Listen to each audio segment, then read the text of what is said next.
बोलो श्री कृष्ण भगवान की जय।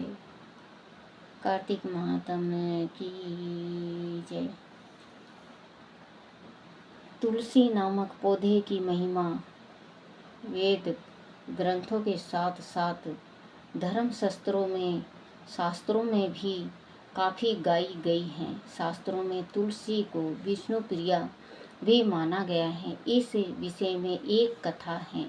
श्री कृष्ण की पत्नी सत्यभामा को अपने रूप पर गर्व था। वह सोचती थी कि रूपवती होने के कारण ही श्री कृष्ण अन्य की उपेक्षा उन पर अधिक स्नेह रखते हैं। एक दिन जब नारद जी उधर गए तो सत्यभामा ने कहा कि आप मुझे आशीर्वाद दीजिए कि अगले जन्म में मैं भी श्री कृष्ण ही मुझे पति रूप में प्राप्त हो। नारद बोले कि यह नियम है, आदि कोई अपनी प्रिय वस्तु इस जन्म में दान करे तो वह उसे अगले जन्म में प्राप्त होगी। अंत तुम भी श्री कृष्ण को दान रूप में मुझे दे दो तो वह तुम्हें अगले जन्मों में जरूर मिलेंगे। सत्यभामा ने श्री कृष्ण को नारद जी को दान रूप में दे दिया। जब नारद जी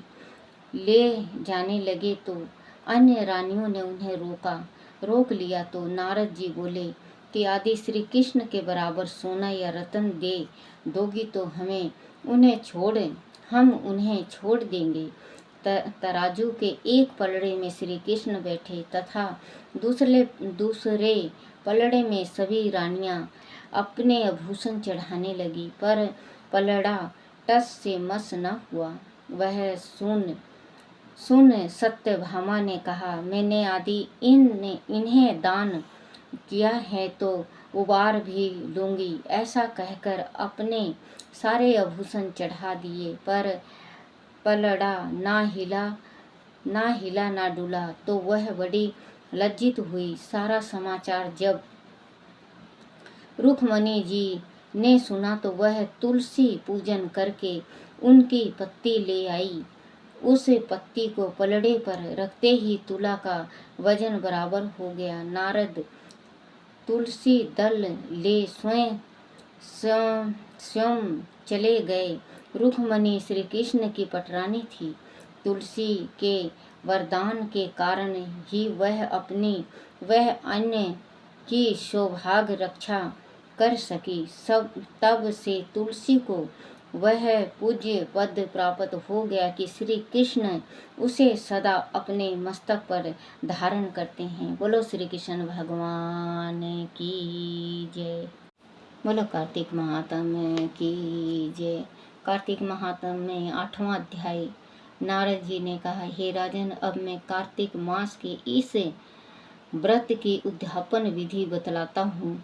ध्यान पूर्वक सुनिए। व्रती को चाहिए कि कार्तिक मास में शुक्ल पक्ष की चतुर्दशी को व्रत के संपूर्ण फल की प्राप्ति के लिए तथा विष्णु की प्रसन्नता के लिए उद्यापन करें। तुलसी के ऊपर चंदेवा बनाएं, मंदरवाल व फूलों से सुसज्जित करें, चवर से सुशोभित मंडप बनाएं, चारों दरवाजे पर मिट्टी के बने हुए पुण्यशील सुशील जय और विजय 4 द्वारपालों को अलग अलग बैठावें। तुलसी की जड़ों में 4 रंगों द्वारा सर्वतो भद्रा चक्र बनाएं। उसके ऊपर 5 रत्न नारियल रखें और शुद्ध वस्त्र से कलश को ढकें। फिर भगवान विष्णु का पूजन करें। द्वादशी को भगवान विष्णु जगे थे। त्रयोदशी को देवताओं ने उनके दर्शन किए थे। चतुर्दशी को देवताओं ने उनका पूजन किया था, इसलिए भगवान विष्णु की उद्यापन पूजा की जाती है। उस दिन स्वयं तत् शांत चित्त से व्रत करना चाहिए। अपने गुरु की मूर्ति बनाकर सोपचार तथा विधित नैवेद्य आदि से भगवान का पूजन करें। विधित प्रकार के नैवेद्य के साथ कीर्तन करता हुआ उस रात्रि में जागरण करें। जो प्राणी श्रद्धापूर्वक भगवान का कीर्तन करते हैं उन लोगों के 100 जन्मों के पाप धुल जाते हैं। जो व्यक्ति भगवान के निमित्त जागरण करके रात्रि भगवान का कीर्तन करते हैं उनको असंख्याय गोदान का फल मिलता है। जो लोग भगवान की मूर्ति के सामने नृत्य गान करते हैं उनके अनेक जन्मों के एक त्रित पाप नष्ट हो जाते हैं। जो लोग भगवान के सम्मुख बैठकर कीर्तन करते हैं और बंसी आदि बजाकर भगवान भक्तों को प्रसन्न करता है और भक्ति से रात्रि भर जागरण कराता है उसे करोड़ों तीर्थ करने का फल मिलता है।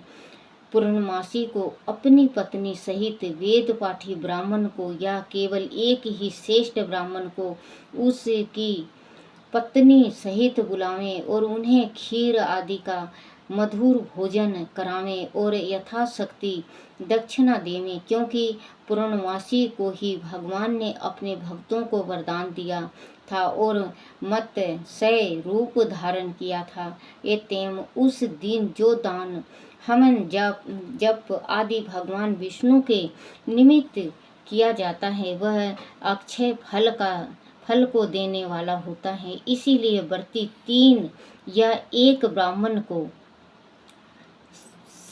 समपत्नी समेत समरथ अनुसार भोजन करावे। उन ब्राह्मणों को अपनी समर्थ के अनुसार दक्षिणा देकर प्रणाम करे। बाद में भगवान विष्णु की पूजा करके अन्य देवताओं तथा तुलसी व कपिला गाय का पूजन करें। व्रत की कथा सुनाने वाले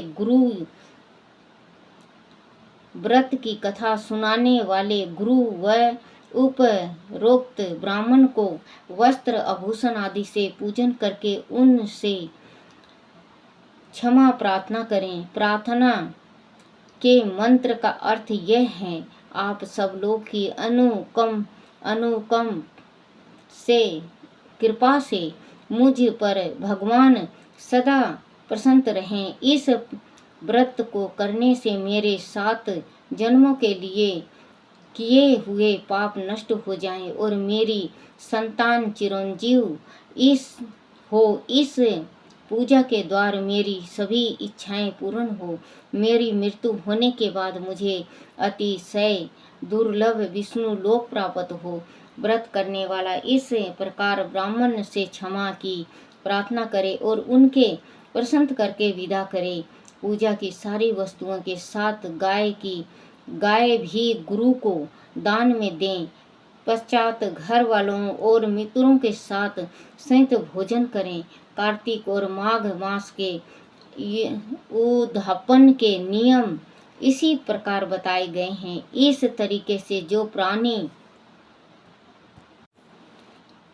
कार्तिक मास का व्रत और उद्यापन करता है वह पाप रहित होकर मनवांछित कामनाओं को प्राप्त करता है। बोलो श्री कृष्ण भगवान की जय। सूर्यबलि की कहानी। सास बहू थी। सास का पुत्र सूर्य का अवतार था। थोड़े ही समय के लिए घर आता, फिर अंतर्ध्यान हो जाता। जब कभी आता तो एक हीरा अपनी माँ व पत्नी को दे जाता था। इसी तरह वह अपना जीवन यापन कर रही थी। एक दिन माँ बेटे से बोली कि जितना तुम हमें खर्च करने के लिए दे जाते हो उससे हमारा गुजारा नहीं होता। तो पुत्र क्रोधित हो कहने लगा, अपने पालन पोषण के सिवा तुम कुछ और नहीं करती। अपने कर्तव्यों का तुम्हें ध्यान नहीं है, इसी कारण तुम्हें अभाव सताता है। अब दोनों सास बहू नियम से कार्तिक स्नान के लिए जाने लगी। 12 बरस बाद पत्नी ने सूर्यबलि से कहा कि अब कार्तिक स्नान का उद्यापन करा दो। सूर्य बलि को सामने अपनी इच्छा प्रकट करते ही घर में कंचन बरसने लगा। घर धन ध्यान से पूर्ण हो गया। तो बहू ने कार्तिक का पूजन कर सूर्य का भी पूजन किया। तो सूर्य देव ने दर्शन देकर वर मांगने के लिए कहा। बहू कहने लगी, मेरा पति मुझसे दूर दूर रहता है, मैं उसके सहयोग का वरदान चाहती हूँ। रात को सूर्य बलि ने आकर माँ से कहा कि आज मैं घर पर ही सोऊंगा। बहू की प्रसन्नता का कोई ठिकाना न था। सुंदर सेज पर सूर्य देव आकर लेट गए तो सारे संसार में अंधकार छा गया। सब देवता भागे भागे बुढ़िया के पास आए तथा बुढ़िया से कहने लगे कि अपने पुत्र को जगाओ। बुढ़िया ने पुत्र को जगाया तो सूर्य ने बाहर आकर देवताओं से कहा कि जब तक यह सास बहू कार्तिक स्नान करती हैं तब तक गंगा इनके घर के पास से बहे, रिद्धि सिद्धियों का यह वास हो। देवता सूर्य की बात मान गए। तभी से स्त्री समाज में कार्तिक स्नान का विशेष महत्व है। इससे पापों का नाश होता है। अंत में मनुष्य स्वर्ग को प्राप्त करता है। बोलो सूर्य देव की जय। कार्तिक महात्म्य की जय।